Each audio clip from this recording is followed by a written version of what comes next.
Actes, chapitre 11. Les apôtres et les croyants qui sont en Judée apprennent ceci.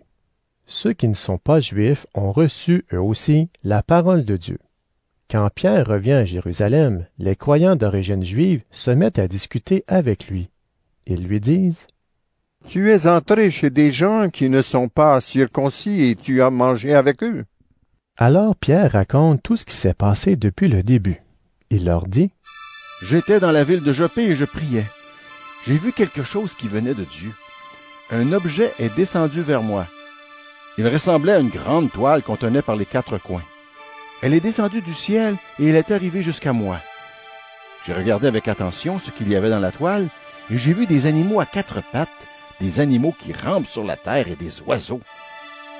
J'ai entendu une voix qui me disait: « Pierre, lève-toi, tue et mange. » J'ai répondu: « Non, Seigneur, aucune nourriture interdite ou impure n'est jamais entrée dans ma bouche. » Une deuxième fois, j'ai entendu la voix qui venait du ciel.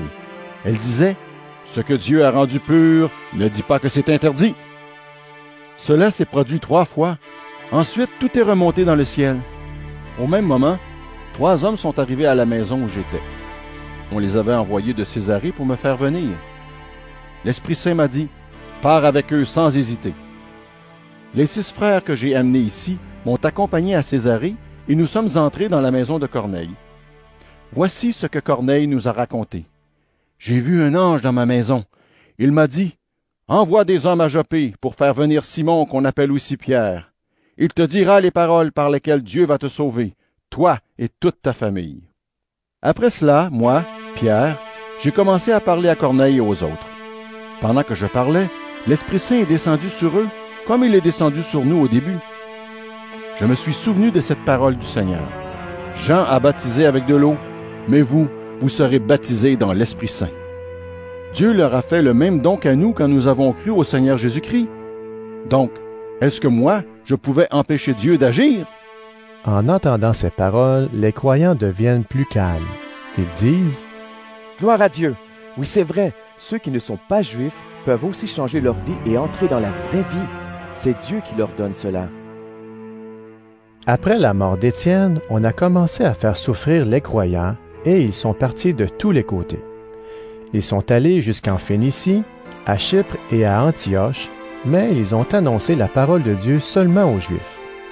Pourtant, certains parmi eux, de Chypre et de Cyrène, viennent à Antioche et ils annoncent la bonne nouvelle du Seigneur Jésus à des gens qui ne sont pas Juifs. La puissance du Seigneur est avec eux, c'est pourquoi beaucoup deviennent croyants et se tournent vers le Seigneur. Les membres de l'Église de Jérusalem apprennent cela, alors ils envoient Barnabas à Antioche. Barnabas arrive et il voit que Dieu montre son amour de 1000 manières aux croyants. Il en est très heureux, il les encourage tous à rester fidèles au Seigneur de tout leur cœur. En effet, Barnabas est un homme bon, rempli d'Esprit Saint et de foi. Un grand nombre de personnes s'unissent ainsi au Seigneur. Ensuite, Barnabas part pour la ville de Tarse, il va chercher Saul. Il le trouve et l'emmène à Antioche de Syrie. Tous les deux passent une année entière dans cette église. Ils enseignent beaucoup de monde. Et c'est à Antioche que, pour la première fois, les disciples sont appelés chrétiens. Un jour, des prophètes viennent de Jérusalem à Antioche.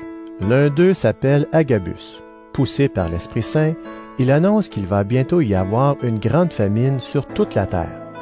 Et cette famine a lieu en effet au temps où Claude est empereur. Alors les disciples décident ceci. Chacun va donner ce qu'il peut pour qu'on l'envoie aux croyants qui habitent en Judée.